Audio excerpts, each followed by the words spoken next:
Supreme court ने CBSE के उस फैसले पे रोक लगाने से इनकार कर दिया है जिसमें कक्षा 9वीं और 10वीं के छात्रों के लिए यानी कि स्टूडेंट्स के लिए जो दो रीजनल भाषाओं का एक बड़ा खेल चल रहा था।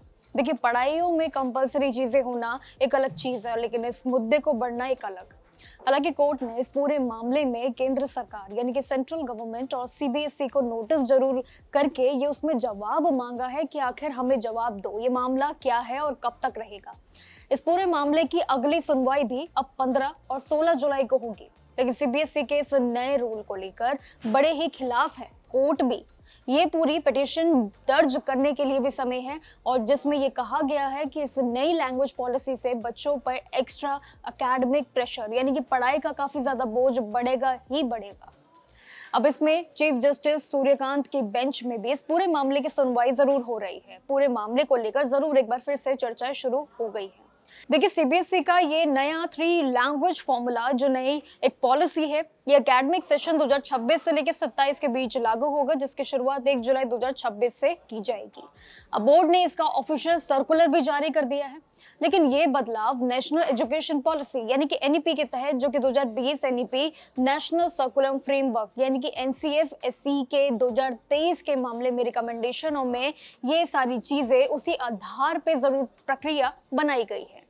एनईपी की परिभाषा भी बड़ी अलग है जिसको लेकर ये पॉलिसी है, लेकिन इस नए नियम के मुताबिक अब कक्षा 9वीं के हर एक स्टूडेंट को 3 भाषा यानी कि 3 लैंग्वेजेस पढ़नी होंगी और जिसके लिए ऑप्शन भी कंपलसरी है।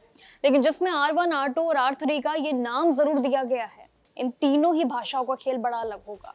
तीनों में से कम 2 लैंग्वेजेस इंडियन ओरिजिन की होनी चाहिए यानी कि भारतीय मूल होनी चाहिए। ये भी जरूरी एक नियम है, एक ऑप्शन है।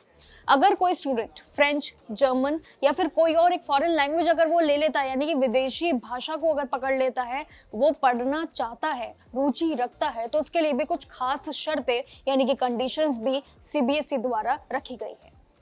कोई भी स्टूडेंट फॉरेन लैंग्वेज को 3rd लैंग्वेज यानी कि R3 जिसमें बोला जाता है उस रूप में तभी चुन सकता है, जिसके लिए शर्त क्या है?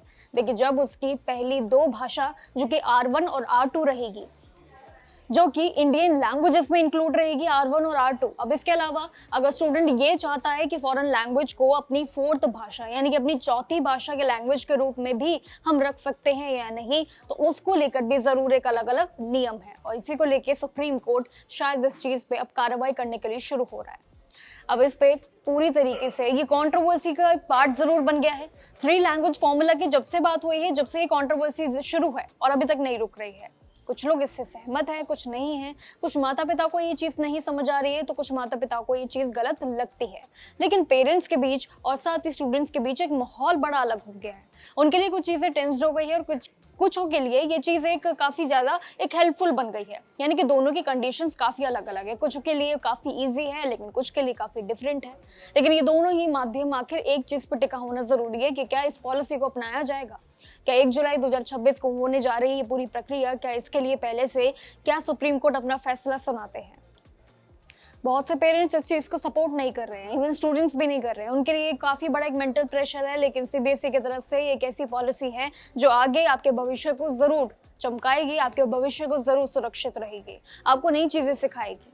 लेकिन ये चीज समझना और देखना बहुत अलग है कि आखिर माँ बाप और साथ ही सीबीएसई आपस में कितना मिलजुलते हैं, आखिर इन दोनों की इक्वेशन कितनी बैठती है। अभी के लिए 3 लैंग्वेजेस फॉर्मूला पे और आपसे बातचीत करते रहेंगे और आखिर सुप्रीम कोर्ट का इस पे फैसला क्या आता है उसको लेकर भी जरूर। तब तक के लिए बने रहिएगा और देखते रहिएगा जागरण जोश। नमस्कार।